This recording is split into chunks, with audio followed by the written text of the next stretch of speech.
Hello tout le monde, moi et ma chevelure folle, nous vous saluons. Aujourd'hui, une vidéo dans laquelle je vais faire un maquillage complet avec la marque Rare Beauty. Marque que j'ai déjà testée il y a 1 an puisqu'elle est arrivée au Canada en fin août, début septembre l'année passée. Et c'est à ce moment-là que j'ai testé la marque avec les premiers produits qui étaient arrivés. Depuis, la marque a sorti d'autres produits au Canada. Et surtout, la marque débarque chez Sephora France le 1er juillet. Donc je me suis dit que ce serait intéressant de venir revisiter un petit peu la marque. Donc si vous avez envie de savoir un petit peu plus sur Rare Beauty, ses engagements, pour information, c'est la marque qui a été lancée par la chanteuse Selena Gomez. J'ai déjà fait une vidéo dans laquelle je vous parle de tous ces engagements, je vous parle des packaging, pourquoi les packaging ont été faits de cette manière-là, etc.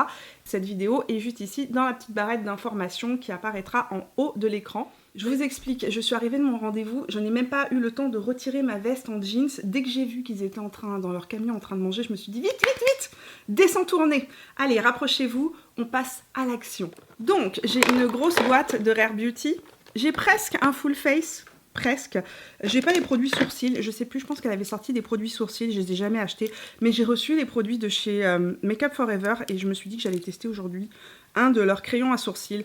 D'accord, on avait dit que ce serait 100% Rare Beauty, mais on va quand même tester le crayon Make Up For Ever pour les sourcils. Et ensuite, on va passer à tout ça. Sourcils avec le Aqua Resist Brow Definer de chez Make Up For Ever en couleur Deep Blonde numéro 20. On va découvrir ça. Je vais peut-être mélanger les deux couleurs que m'ont envoyé Make Up For Ever. On va voir comment cette couleur se comporte dans mon sourcil.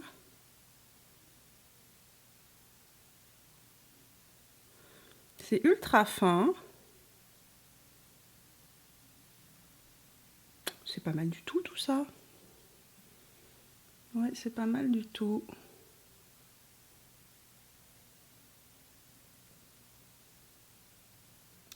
De mémoire, le fond de teint est un fond de teint qui n'était pas hyper couvrant. On est sur une couvrance légère plus à moyenne. Donc je vais commencer par corriger mes cernes, mes rougeurs, mes boutons avec l'anti-cerne qui lui non plus n'est pas hyper couvrant. Et de mémoire, c'était le produit que je n'appréciais pas. C'est-à-dire que de tout ce que j'avais testé, c'était vraiment le produit que j'avais pas aimé. Je me souviens qu'il creasait, qu'il tenait pas en place. Ça commence bien cette revue Crash Test. Donc l'anti-cerne de Selena Gomez se présente comme ceci, n'est-ce pas? Comme je vous l'avais dit dans la première vidéo, tous les packagings sont faits pour proposer en fait une ouverture facile pour les personnes qui ont des problèmes avec leurs mains ou si vous avez des problèmes d'arthrite, etc. Ça vous permet donc d'ouvrir plus facilement le produit et le packaging est super mignon.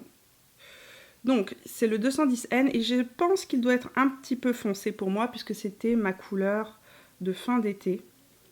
Et actuellement, au moment où je tourne, on est qu'au mois de juin. Donc je vais en mettre ici, ici. On va en mettre sur les petits boutons. Là, là, sur les rougeurs. Je vais utiliser le multi-liquide de chez Zoeva, le numéro 118, pour venir corriger mes rougeurs et estomper ce produit.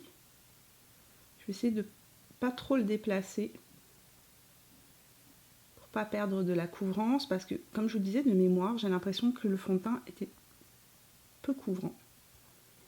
On va finir avec les petites rougeurs. Hop.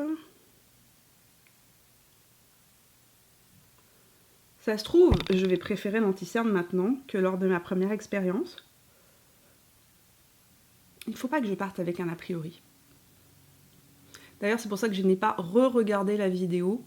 Je me suis dit que si je regardais la vidéo, j'allais m'influencer. J'ai appliqué ma base pour les yeux. Nous allons passer au fond de teint. Pour l'instant, l'anti-cerne crease. C'est-à-dire qu'il rentre dans les ridules. Attendez, je me suis avancée à fond. Je suis désolée, c'est un petit peu sombre parce que j'ai éteint la ring light. Mais je ne sais pas si vous allez voir, il ne se... Voilà. Il ne se place pas. Et donc, il rentre dans les petites ridules du contour de l'œil. On a tous des ridules dans le contour de l'œil. Tout le monde a des ridules sur le contour de l'œil. N'est-ce pas? C'est quelque chose de normal. Mais par contre, on n'aime pas quand l'anti-cerne rentre dedans. Au passage, la correction que j'ai faite sur mes boutons au niveau du menton n'a pas tenu. Ça n'a absolument pas tenu. On va corriger ça avec quelque chose d'un petit peu plus fort. Le correcteur de chez Make Up For Ever. Donc l'anti-cerne pour l'instant se comporte comme dans mon souvenir, il ne tient pas. En tout cas, il ne tient pas sur ma peau. Peut-être que si vous avez la peau très sèche, il tiendra. Mais sur ma peau, à moi, c'est pas le cas. Donc, on va recorriger pour la énième fois les petits boutons. Nous allons passer au fond de teint, qui, ma foi, est beaucoup trop foncé. Beaucoup trop foncé pour ma peau actuellement. C'est aussi le 210N. C'est la couleur que je mets en été, mais quand je suis vraiment bronzée, actuellement, c'est pas vraiment le cas. Donc je vais bien le secouer, n'est-ce pas? Le shake, shake, shake, señora. Je ne vais pas chanter de chanson, sinon YouTube va démonétiser ma vidéo. Je l'applique avec le pinceau 104 Buffer de chez Zoeva et je vais estomper ça.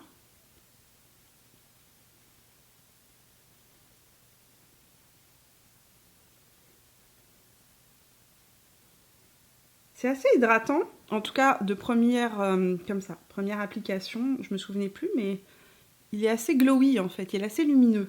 Non mais il y a un problème avec cet anti-cerne, au secours. Ah non mais il n'y a rien à faire, il ne tient absolument pas l'anti-cerne, mais juste pour vous montrer la correction, le niveau de correction, on est sur une couvrance légère à moyenne. Si je n'avais pas corrigé avant avec l'anti-cerne, on verrait tout ressortir à travers, mais c'est un produit qui est modulable. Vous pouvez rajouter et avoir un peu plus de couvrance. Ça reste tout de même un fond de teint avec un fini assez lumineux, avec une couvrance légère à moyenne et qui est extrêmement fluide. Il se place rapidement sur la peau. Je me souviens plus du tout comment il évolue son teint. Comme je vous ai dit, ça fait 1 an que je ne l'ai pas mis sur mon visage. Mais de manière générale, il est plutôt joli. En tout cas, pour l'instant, il est plutôt joli. Ça fait une peau plutôt fraîche, hydratée, une couvrance qui est légère. Donc on est un peu sur les tendances un petit peu de teint qu'on retrouve actuellement avec les effets un petit peu peau nue. C'est plus couvrant, c'est beaucoup plus couvrant que le Watertone ou que le Face and Body de chez MAC. La marque Rare Beauty n'a pas de bronzer, en tout cas pas au moment où je tourne. On ne sait jamais ce qui peut se passer d'ici les 2 prochaines semaines quand je sortirai cette vidéo. Mais pour l'instant, pas de bronzer. Je vais utiliser la Hollywood Contour Wand de Charlotte Tilbury en couleur pâle moyen. Pendant ce temps-là, l'anti-cerne continue de cruiser. Au grand mot, les grands moyens. Donc, je vais poudrer ma zone T avec ma poudre de chez Huda Beauty, puisque pour l'instant, j'ai un fini assez lumineux. Et je dois dire de manière assez surprenante que le fond de teint, pour l'instant, n'a pas bougé du nez. Ce qui est vraiment très surprenant. Mais par contre, l'anti-cerne... L'anti-cerne, c'est no comment. Donc, on va faire ça. Et après, avec le pinceau, je vais venir étaler la poudre. Donc là, je prends un gros pinceau et je viens retirer le surplus.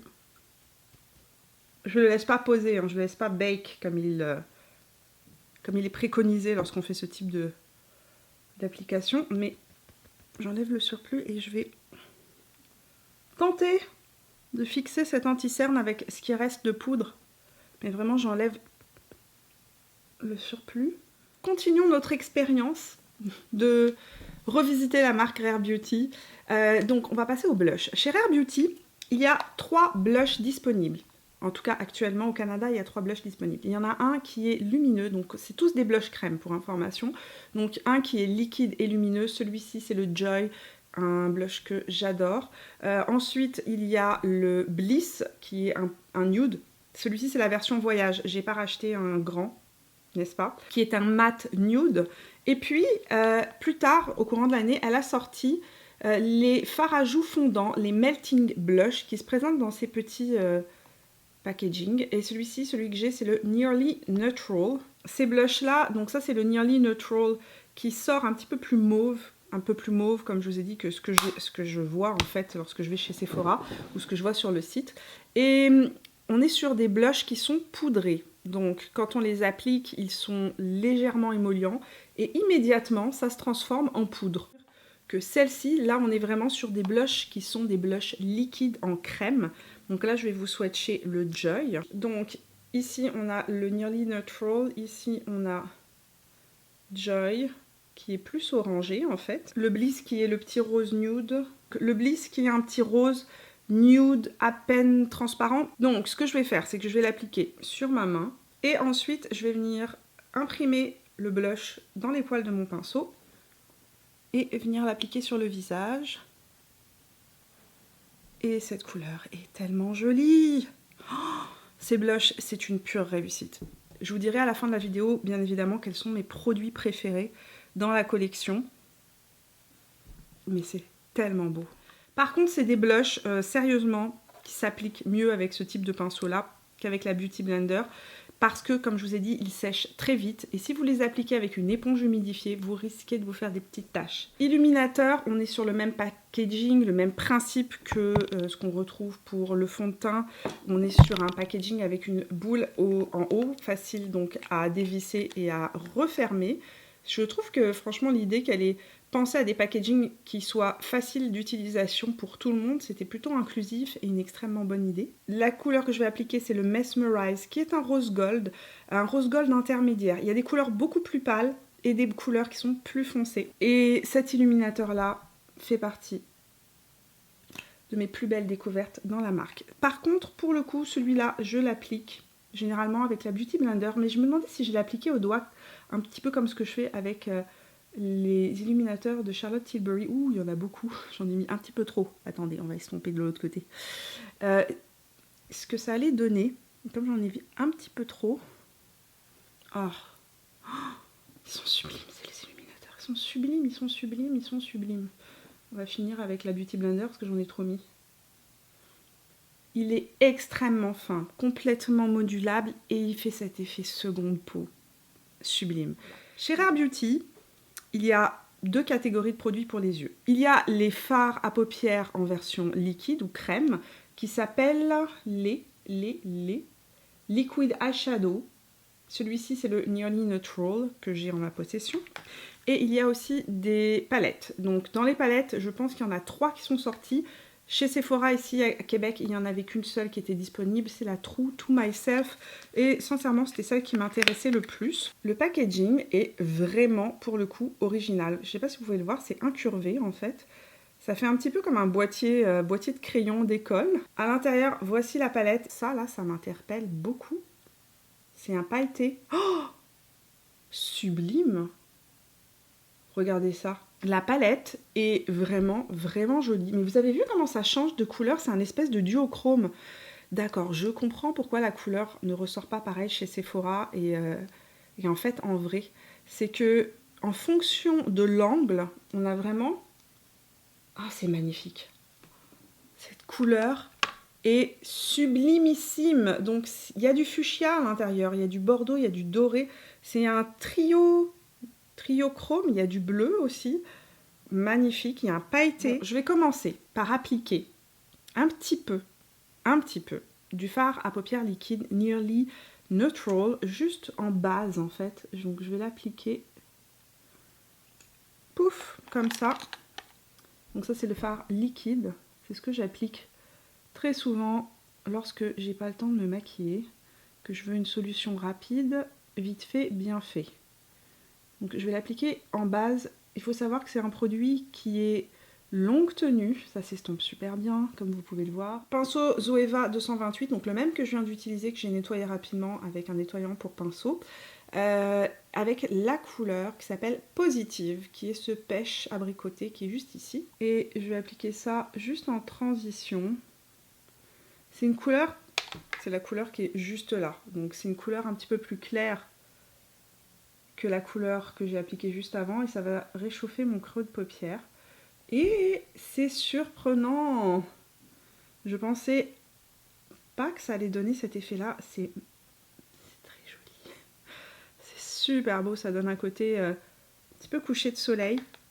Super joli. Pinceau Morphe et Jaclyn Hill et je reprends la même couleur, la couleur positive que je viens d'appliquer au-dessus. Je vais l'estomper en ras de cils inférieur. Pinceau Morphe GH41 et la couleur Loyal qui est juste là, qui est cette couleur assez intéressante puisque c'est un espèce de duochrome. Peut-être que au doigt ça se passerait... Non, ça se passe bien, j'allais dire ça allait... Peut-être que c'est un fard à appliquer en fait au doigt, mais sérieusement, ça s'estompe super bien. On est sur un métallisé avec du C'est intéressant comme couleur, sérieux. On va voir si j'ai un peu plus de... Oui, ouh. Au doigt, ça se passe mieux. JH39 de chez Morphe et la couleur Genuine qui est juste ici, qui est un métallisé. Je vais l'appliquer en fait à l'angle interne de mon œil juste pour faire un petit peu le lien. Juste ici au creux interne de l'œil et je vais humidifier mon pinceau.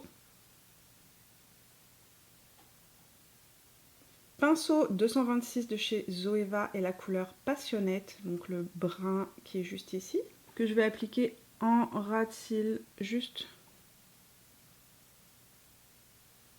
pour intensifier un petit peu mon ras de cils. Alors, c'est pas la palette la plus pigmentée que j'ai pu tester, mais je la trouve intéressante parce qu'elle est facile à utiliser. Les fards s'estompent bien. Les couleurs proposées, c'est des couleurs qui font un beau mélange. Il y a du froid, il y a du chaud. Vous voyez, ça se travaille super bien. C'est vraiment, vraiment facile. C'est juste pas hyper pigmenté, donc il faut repasser plusieurs fois le pinceau pour réussir à avoir un peu plus de pigmentation. Mais ça se travaille bien, c'est-à-dire que ça s'intensifie bien. Et donc c'est pratique pour les gens qui n'ont pas l'habitude justement de travailler avec des fards qui sont très pigmentés, où il faut y aller avec la main beaucoup plus légère. Hors écran, je vais mettre du mascara et on va finir avec les lèvres et je vais vous donner un peu mon avis final sur l'ensemble de ces produits. Mascara appliqué, j'ai mis le crayon Brownie dans la muqueuse supérieure de mes yeux, donc de chez Marc Jacob.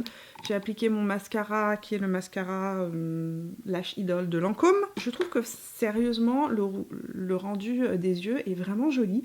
C'est une palette hyper facile à utiliser, mais vraiment hyper facile du fait qu'elle ne soit pas très pigmentée. En fait, vous venez en rajouter, ça se construit très bien, ça se fond super facilement. C'est vraiment une palette assez intéressante dans le sens où on n'est pas sur une qualité, je veux dire, c'est pas du Natasha de Nona, ça n'a aucun rapport, mais on a quand même un maquillage qui est assez intéressant et dans une palette qui est assez mixte en fait. C'est-à-dire que la palette propose des tons à la fois neutres et à la fois le petit twist avec les paillettes, l'effet duochrome. Je trouve que c'est une très jolie palette à utiliser au quotidien, qui est facile à utiliser, avec laquelle on peut faire des choses aussi bien un peu plus passe-partout qu'avec des choses un peu plus originales. Et je la trouve vraiment parfaite pour les débutants. Donc passons aux lèvres maintenant, ou finissons avec les produits lèvres. Il y a des glosses disponibles chez Rare Beauty que je n'ai pas.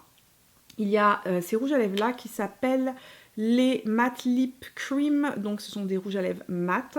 Et puis il y a les rouges à lèvres comme ceci, ça c'est une version voyage, celui-ci c'est le Thankful, qui sont des rouges à lèvres avec un fini satiné lumineux. Donc ici on a le Thankful, donc ici on a Brave, ici on a Courage qui est juste ici, qui est un nude un peu froid, un peu mauve.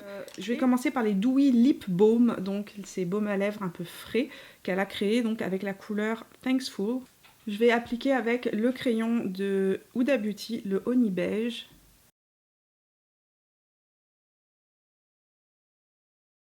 Donc j'ai appliqué Thankful, donc qui est un Dewy Lip Balm, donc un baume hydratant teinté avec cet effet un peu lumineux. En tout cas je trouve qu'il est très joli, très confortable, très hydratant. C'est un nude assez universel, une couleur qui ira à un maximum de personnes. En tout cas je trouve que la couleur est vraiment vraiment jolie. C'est très confortable. Donc ça, c'est les mats que j'ai dans ma main. Celui-ci, c'est la version plus hydratante, rouge à lèvres plus traditionnel, avec un côté un peu plus lumineux, très hydratant, très confortable.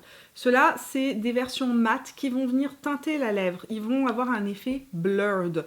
Donc, c'est des rouges à lèvres qu'on peut appliquer au creux de la lèvre, venir diffuser vers l'extérieur. Vous pouvez les porter complètement saturés. Ils transfèrent. Ce ne sont pas des rouges à lèvres non transfert. Donc ça, c'est aussi important de le savoir. Si vous cherchez une version non transfert, ceux-là vont transférer. Conclusion sur les produits que j'ai testés aujourd'hui. Alors, de manière générale, l'anti-cerne, c'est un anti-cerne qu'il faut poudrer. Depuis que je l'ai poudré, sérieusement, il n'a plus bougé, il est en place, il a une couvrance qui est intermédiaire. Il est plutôt joli sur mon contour de l'œil une fois poudré, mais comme je vous ai dit, le souci c'est que je n'aime pas moi poudrer mes anti-cernes. Je trouve que ça a tendance à durcir un petit peu mon regard et surtout à marquer mes rides du contour de l'œil. Donc je suis pas ultra fan de poudrer l'anti-cerne, mais si vous poudrez votre anti-cerne, vous ne devrez pas avoir de soucis. Si vous n'aimez pas poudrer votre anti-cerne, oubliez cet anti-cerne là, il est très très long à se fixer, voire il ne se fixe pas, il a tendance à rentrer dans les rides et ridules. Donc ça c'est vraiment le produit que je préfère le moins dans tout ce qu'elle a sorti. Le fond de teint est pas mal. Il est pas mal, il a un joli rendu sur ma peau. Le petit hic de ce fond de teint, c'est qu'il a tendance à mal tenir sur ma zone T et donc que je dois beaucoup le poudrer pour réussir à ce qu'il tienne sur ma zone T. Donc je vous dirais que c'est un fond de teint que j'aime utiliser en petite quantité les jours où je veux juste un voile de correction. Mais lorsque j'en mets beaucoup, je suis obligée de le poudrer comme ce que j'ai fait aujourd'hui. Et le résultat, c'est un petit peu keki au niveau du menton. C'est pas très naturel. C'est pas le fond de teint le plus waouh que j'ai pu tester, mais c'est pas non plus le fond de teint le plus catastrophique. C'est vraiment un fond de teint pour tous les jours, facile à utiliser. Mes gros coups de cœur, ce sont les blushs de la collection Rare Beauty que je trouve absolument sublimes. Ils viennent teinter la peau, ils font cet effet juste peau teintée mais en même temps super fraîche. J'aime aussi bien les lumineux que les mats. J'aime aussi énormément cette texture-là que je ne vous ai pas montré aujourd'hui, mais je pense que je vous l'avais montré cet hiver dans un Get Ready With Me qui va juste teinter les joues. C'est un produit que j'aime énormément utiliser les jours où j'ai pas le temps parce qu'en fait il va juste faire ce côté légèrement teinté, j'ai bonne mine entre guillemets. Autre produit coup de cœur dans la gamme, l'illuminateur. Moi je suis ultra fan de cet illuminateur qui est très subtil, qui est très fin et qui a un côté...